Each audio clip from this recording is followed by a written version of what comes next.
Are you struggling with frugal living, or maybe somebody you know and love is struggling with frugal living because of over shopping? We all have to shop. How do you figure out why it is that you're over shopping and what you can do about it? I have 7 tips that will help you out. Let's go. Welcome, I'm Amy, and here at Frugal Over 50, I give you tips and tools for frugal living. Para mis amigas de habla hispana, bienvenido. Hoy vamos a hablar de cómo parar el hábito del exceso de compras. Let's talk. Number 1, I think I'll need it someday. I might as well buy it now. Now, this is a really common thing that I hear people say and that I have experienced myself. And I have to say, the motivation behind this is often pretty good. Often we think of ourselves as planning for the future. I'm going to need that at Christmas, so I'm going to buy it in July, right? But just ask yourself, do I really think I will actually need that in the future, or is this something I would be better served by buying in the future when I get there and I determine if I actually am going to need it there or not?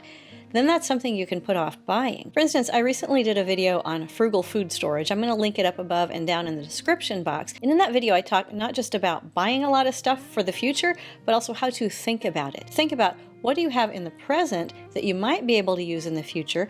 And what do you have in your bank account that you might be able to save for the future? And I would suggest that in many cases, it is just as effective to save the money now and put it towards future. This is tricky. I can hear some of you arguing with me already and saying, no, but if I don't buy it now, the sale is going to end. Absolutely, that's the case. But for many things, sales come in cycles, and that sale will come around again. If you're stocking up now because of inflation in the future, you still are going to want to think about what's in line with your capacity for spending and your capacity for storage. So my tip for you is, yes, think carefully about the future, but think, do I need the cash? Do I need the service? Do I need the product? What's the decision I need to make today that will truly best serve me for the future? And then make that decision with confidence and empowerment. Number 2, I buy now because I'm afraid that the stores will run out. You may be watching from a country where shortages are common and have been common for many, many years. Even those of us in parts of the world where shortages have been less common have been dealing with shortages. And so we know that it is entirely possible that the stores may run out, or this store may run out and that store still has it. And so you're on a hunt for finding something that you actually need and want. And this can inspire what a couple of years ago in the United States we called panic buying, where you end up just going and grabbing everything that you can find off the shelf. The motivation behind this kind of over shopping, completely understandable. We have all been there and we have all done that at this point in our planet's history. And my tip for you is take inventory of what you have right now. How deep is your stock of a particular item that you are afraid will run out? And will that stock last you long enough to give you a sense of peace of mind? If you think, no, I need a little bit more for peace of mind, you know what? I'm going to say that's fine, but don't buy 10. Buy 1 and add it to your inventory. Even if you are the sort of person who thinks, I really want to stock up, I'm going to say stock up gradually and stock up with a plan. I think panic buying can sort of get into our bloodstreams a little bit because I do think we get a little bit of a dopamine hit from going, I got the last 10 or the last 5 or the last 2 that were on the shelf, and now I'm okay. And there's just that immediate feeling of soothing that can come from that. And I'm suggesting that we look for that feeling of soothing in our own environments. And then when we need to add a little bit more, just add a little bit more. I'm not saying don't stock up, but I'm saying stock up carefully and intentionally. Number 3, it's shiny, it's pretty, it's new. I want it now. We all know about this. This is why the concert tickets sell out within the first 20 minutes of being up online. This is why people stand out all night outside the Apple store when the latest iPhone comes out. We love shiny, we love new, we love exciting. It's part of human nature. And I think it's important to just acknowledge that about ourselves as humans and not put ourselves down for that. We love new things. We love shiny things. We love exciting things. And I would love to suggest that you lean into your love of shiny things and your love of new things and your love of exciting things and find ways to get those shiny, new, exciting things in ways that don't cost you money. So if you get your shiny new things by going shopping, maybe you could get a shiny new thing by going and having a new free experience, like a walk in a new park, and then picking up some beautiful leaves and sniffing some flowers, taking some beautiful photographs, looking at the sky, looking at the way your surroundings change over the course of a year. This may seem a little bit of a strange recommendation because we tend to think of shiny as like something you get at a shopping center. And I'm saying to you that there's shiny, new, exciting things all around us all the time. And I would like to ask you, what have you found out in nature, out in your city, out in your environment, and even in your own home where you think, wow, that's exciting, that's new? And you know what? If you're not sure exactly where to start, try something simple like rearranging the furniture in one of your rooms. You may discover that it gives you a whole new perspective, a whole new freshness, a whole new sense of excitement about your environment. Shiny and new is good. Shiny and new for free is better. And if you need help keeping track of your budget for shiny new things and for everything else, I recommend You Need a Budget. I have a link down below in the description for 34 days free.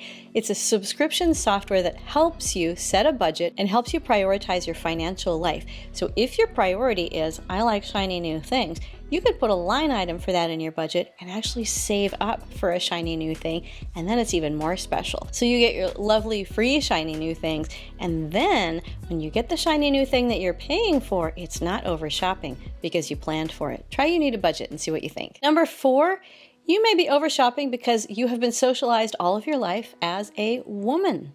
There's a particular way that people are socialized. If you were assigned female at birth, if you were socialized as a girl, if you have lived as a woman at any point in your life, you have been socialized to shop. And there are 2 main ways that we are socialized to shop.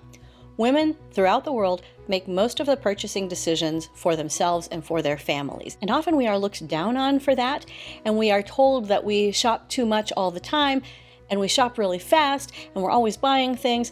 But the fact is that many of us have the responsibility, and I'm going to say sometimes the burden, of shopping for everybody that we know, and maybe some people we don't, and taking care of everybody's shopping needs. And so it can be almost a habit to just scan every environment that we're in for something that I need, something that you need, something that somebody else needs.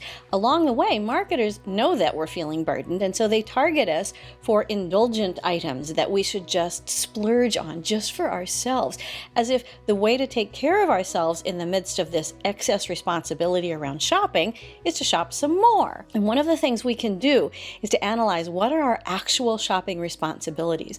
Do you really have to shop for this person or for that situation? Is it absolutely necessary to do all of the shopping responsibilities that you have? And also think about self-care and indulgence as coming from giving up some of that burden, if you are able to, and managing it through genuine self-care of understanding where that burden came from. It's all socialization. There's no reason women should be the ones making all the shopping decisions, but here we are on planet Earth in 2022 doing it.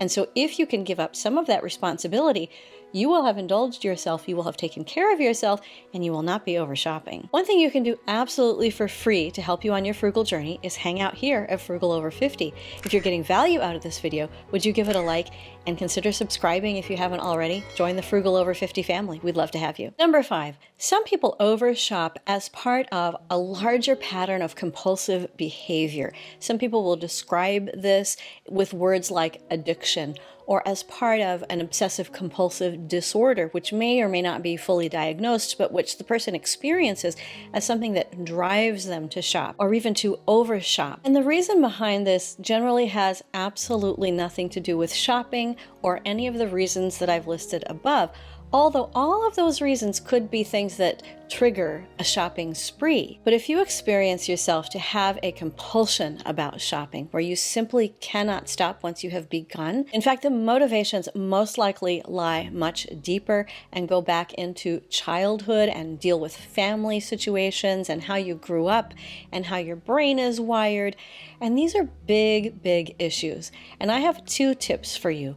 One is, when you're watching frugal living channels and they're talking to you about just stopping spending or having a budget or all of these things, and you've tried it over and over and over, My first tip is give yourself a break and acknowledge the difficulties and the challenges that you face, which are really not going to be entirely met by simply telling yourself, "No, I'm not going to shop today." And the second tip that I would have for you is to seek out help, perhaps starting with talk therapy so that you can get it all out there with somebody who's a professional and who can understand what you're going through and give you some tips.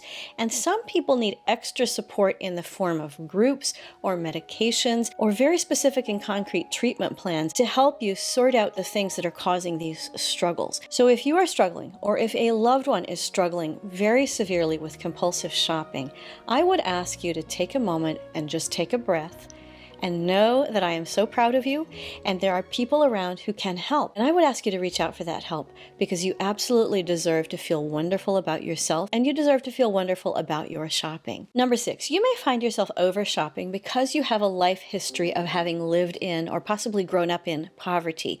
And the reason behind the over shopping in this case is really quite straightforward for most people. It's that feeling that I might not have the money tomorrow, and I have it today, so I need to spend it today. And the challenge then comes with creating a cycle where we spend too much, and then temporarily at least, we get into a state that resembles the poverty that we grew up in because we simply don't have any money.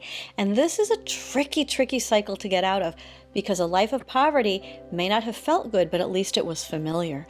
And so if I overshop and I spend all of my money and then temporarily I feel like that poverty thing again, at least it feels familiar. Then I get some money, I need to go out and shop again. You feel that cycle happening? And you also might benefit from some talk therapy around the anxiety that comes from growing up and the trauma that comes from growing up in the kind of poverty that set you off into these kind of behaviors. If you feel like that's not quite right for you, then I would suggest that every time that you want to shop because you feel like you don't have enough, do 2 things. Inventory your house. Make sure you understand exactly how much you do have and think about how long that will last you.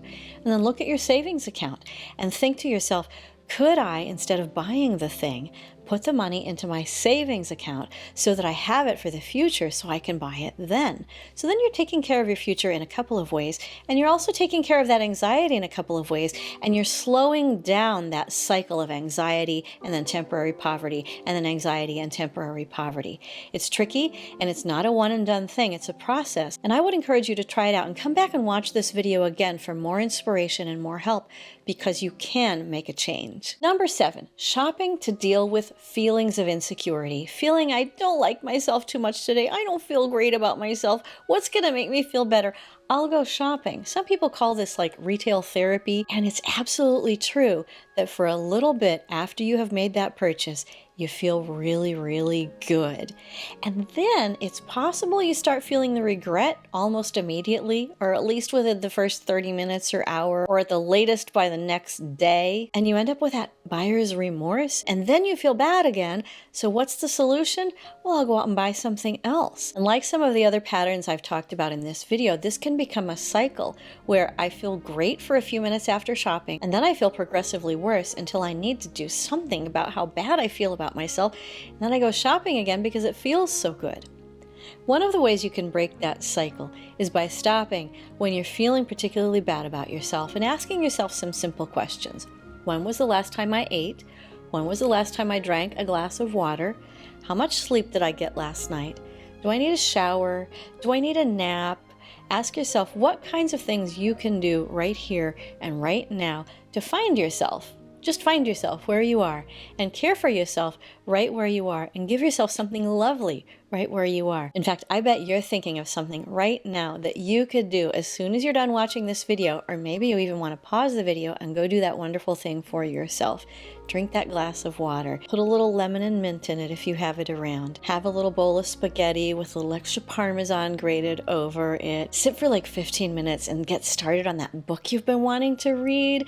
And then maybe let yourself have a little 20-minute nap. Go for a walk. These things don't cost anything, and they make us feel really great about ourselves. And then when you feel great about yourself, you may discover that the impulse to shop either is much less or is completely gone. Break that cycle by really caring for yourself. Tell me down below, what did I miss? What other reasons are there for overshopping? And what recommendations do you have for how to stop shopping? And if any of these tips and solutions seem overly complicated today, but you've stuck around here to the end, just remember this. Learn from the past, look to the future, and live in the present. You can do it, and I am so proud of you, and I can't wait to see you again in the next video. Nos vemos en el próximo video. Bye! Wish that I could stay